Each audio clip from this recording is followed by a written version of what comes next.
Hello everyone, this is Neha. Welcome back on my YouTube channel Aim High Tutorials English.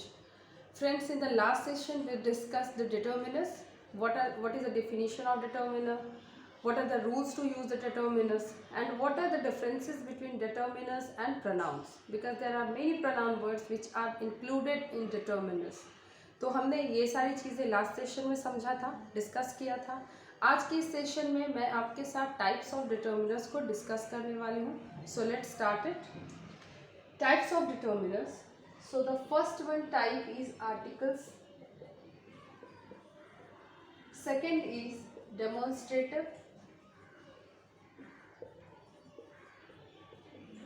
Third is possessive.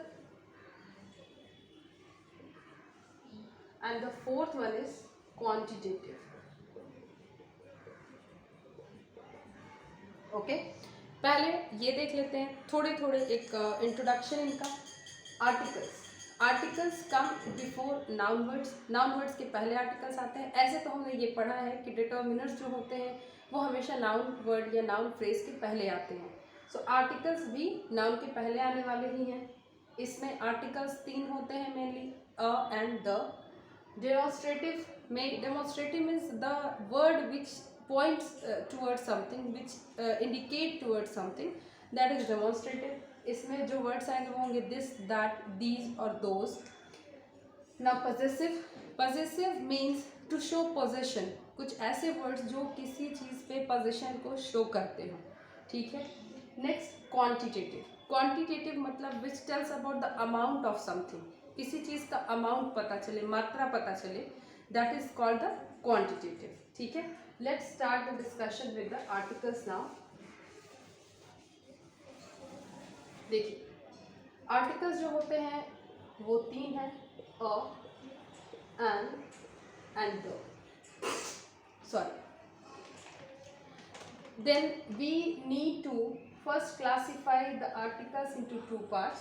First one is a and an.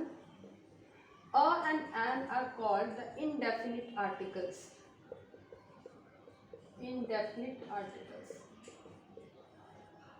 Why are they called indefinite articles? Actually they are called indefinite articles not with the perspective, because they are we cannot count them. ठीक है. indefinite का मतलब है कि हम जिसके बारे में बात कर रहे हैं, the noun which is being discussed, and if it has a article a or an before it, it does not say about a specific thing. अगर किसी noun word के पहले a या an article लगता है, जैसे a boy, an old man, an ancient tradition, तो ये सारे जो एग्जाम्पल्स अभी मैं बोल रही हूँ, जैसे a boy, an old man, ये जो एग्जाम्पल्स मैंने यहाँ लिखे हैं, यहाँ आप देखिए अ बॉय, एक लड़का. It is not telling about a special boy, ये कोई स्पेसिफिक पर्सन नहीं है. इसके बाद एन ओल्ड मैन, यहाँ भी कोई स्पेसिफिक पर्सन नहीं है, लेकिन but yes it tells about a definite number of noun.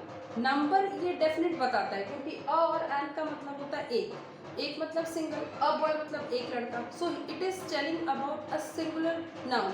यहाँ पे भी एन ओल्ड मैन, एक बूढ़ा व्यक्ति. It is telling about a singular noun word, singular के बारे में बताता है. लेकिन इनडेफिनेट आर्टिकल्स कहने के पीछे रीज़न ये है कि ये किसी स्पेसिफिक पर्सन के बारे में नहीं बताता है. जब स्पेसिफिक के बारे में बताता तो इसे हम डेफिनेट आर्टिकल कह देते हैं. ठीक है. इसके लिए हम थोड़ा और कुछ चीज़ें लिख सकते हैं, जैसे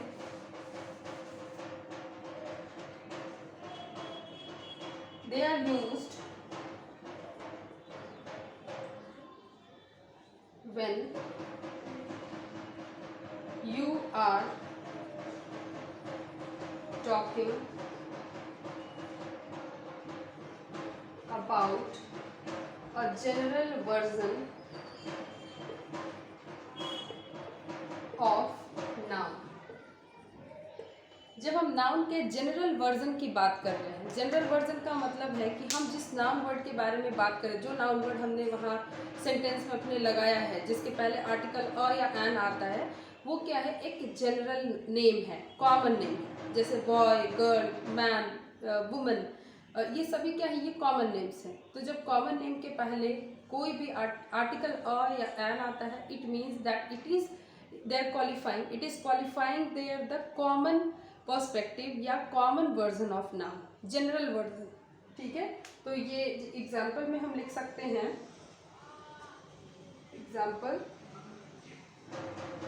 अ मैन वॉज वॉकिंग, एक आदमी जो था वो टहल रहा था। Here the man is, what is the man is a common noun, और इसके जस्ट पहले देखिए ये नाउन वर्ड हो गया और इस नाउन के पहले आर्टिकल अ आया है, it means that the determiner in this sentence is article a given here. अगर एक दूसरा एग्जाम्पल लिख ले, जैसे मैंने पिछला जो एग्जाम्पल लिखा था, एन ओल्ड मैन, ठीक है, इसके भी पहले इस वाले पार्ट का जो एंटीसीडेंट है वो है एन, एक बूढ़ा व्यक्ति। तो हमने इसमें किसके बारे में बताया है, एक बूढ़े व्यक्ति के बारे में बताया है। तो यहाँ पे एन जो है, this is the determiner in this sentence, and in this sentence a is the determiner here. आपको डिटर्मिनर को जब भी पहचानना है सेंटेंस में, बस आपको नाउन ढूंढना है, नाउन के पहले एंटीसीडेंट जो वर्ड है वो देखना है कि whether it is a determiner और नॉट। अगर आर्टिकल है तब तो आर्टिकल अ या एन देख करके ही हमें पता चल जाएगा। अब आर्टिकल द के बारे में देख लेते हैं। Article the is called a definite article, definite article. Here this word definite doesn't refer to that it tells about a specific number.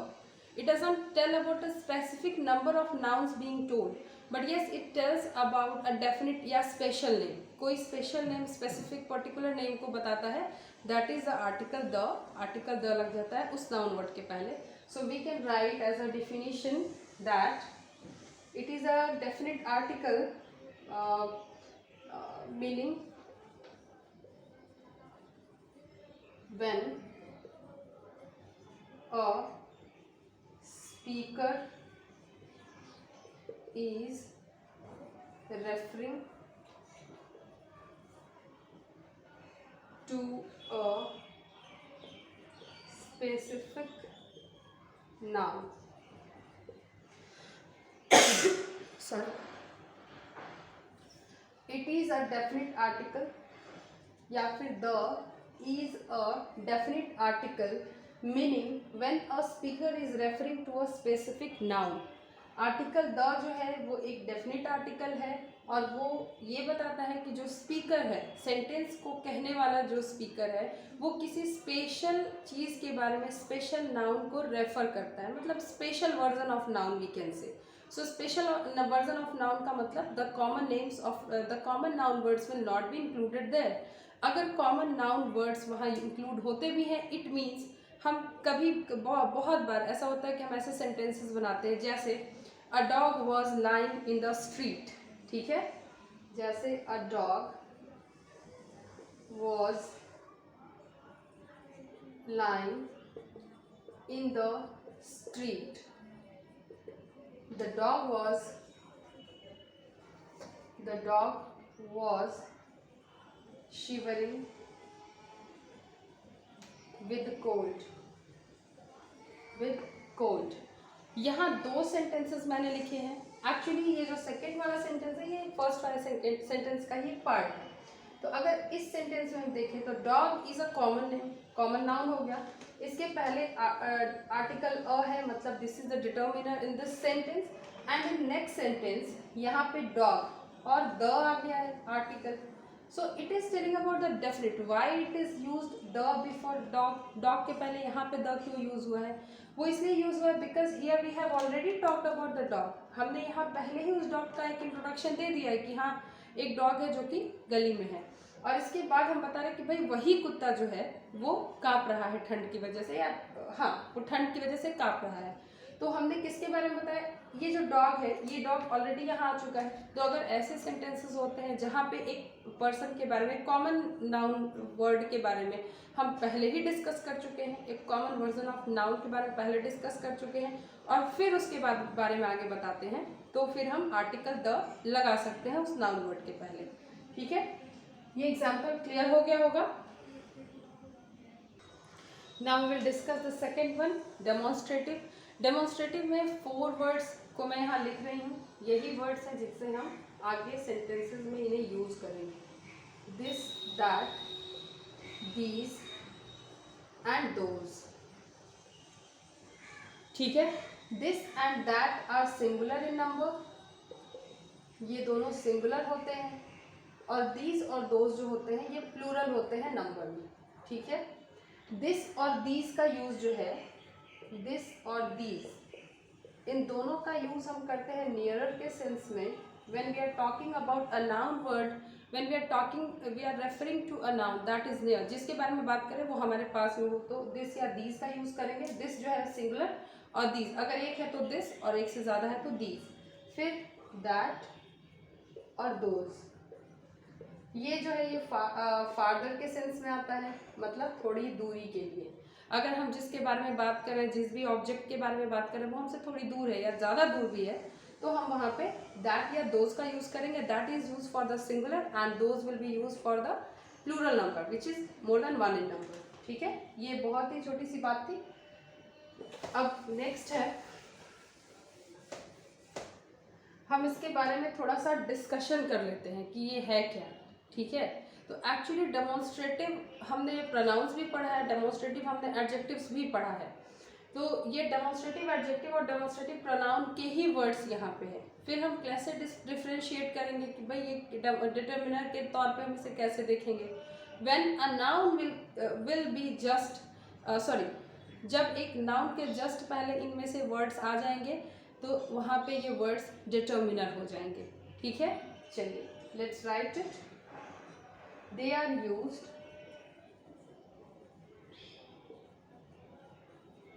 in a situation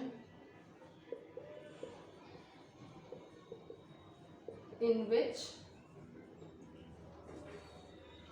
the speaker can point या can indicate to items, या फिर items से अच्छा word होगा, we will include here noun, two noun words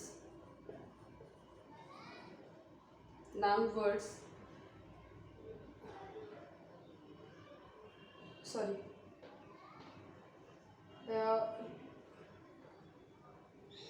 making it more specific।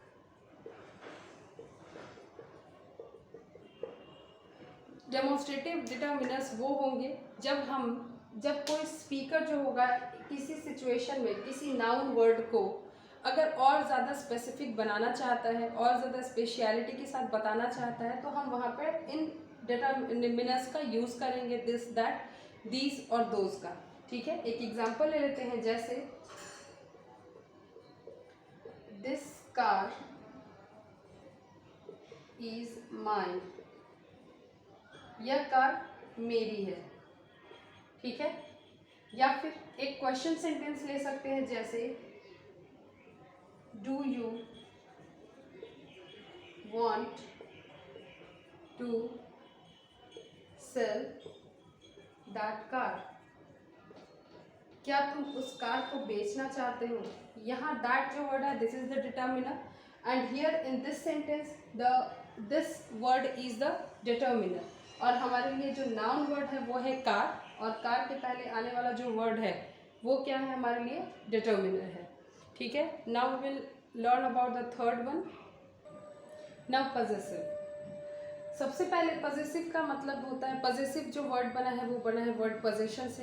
Possession मतलब होता है अधिकार, ओनरशिप ऑफ समथिंग, किसी चीज़ पे आपका ओनरशिप हो, अधिकार हो, तो हम उसे पोजेशन कह देते हैं। Possession is the word for that.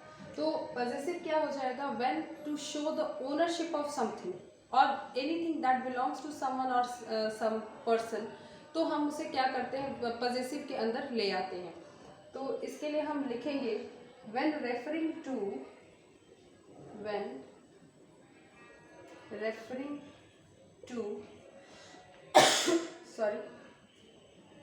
a noun that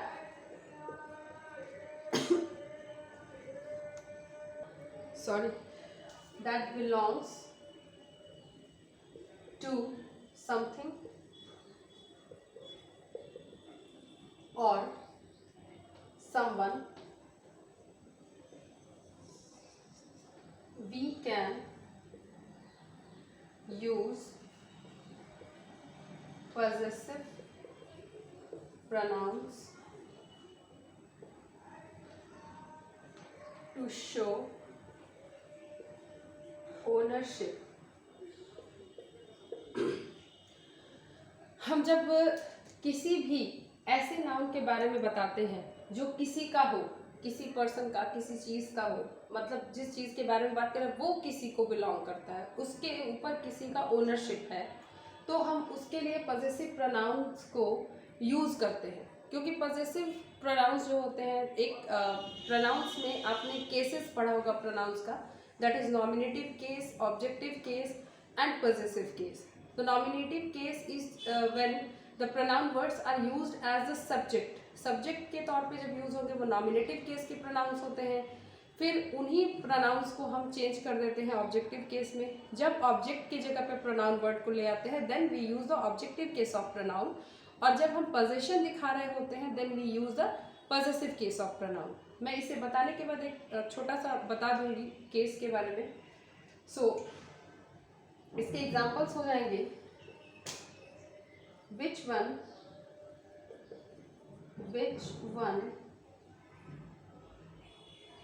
is his bag।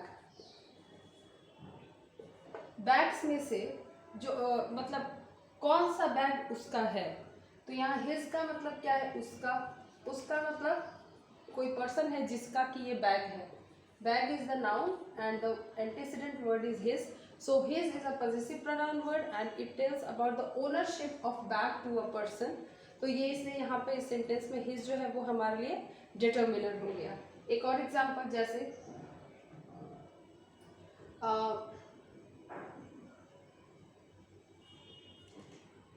his father is a doctor। उसके फादर जो है वो एक डॉक्टर है। किसके father? Father is a common noun और his is a possessive pronoun. ठीक है, जैसे हम लोग बोलते हैं my father's name is this, my mother's name is this, तो माई जो लगा है मेरी माँ, तो माँ के पहले जो माई लगा है वो पोजीशन दिखाता है, मेरा जो पोजीशन है मेरी माँ के ऊपर है। ठीक है, तो ये पॉजेसिव केस है प्रोनाउन का। अच्छा ठीक है, इसके बाद हम लोग थोड़ा सा डिस्कस कर लेते हैं केसेस ऑफ प्रोनाउन को।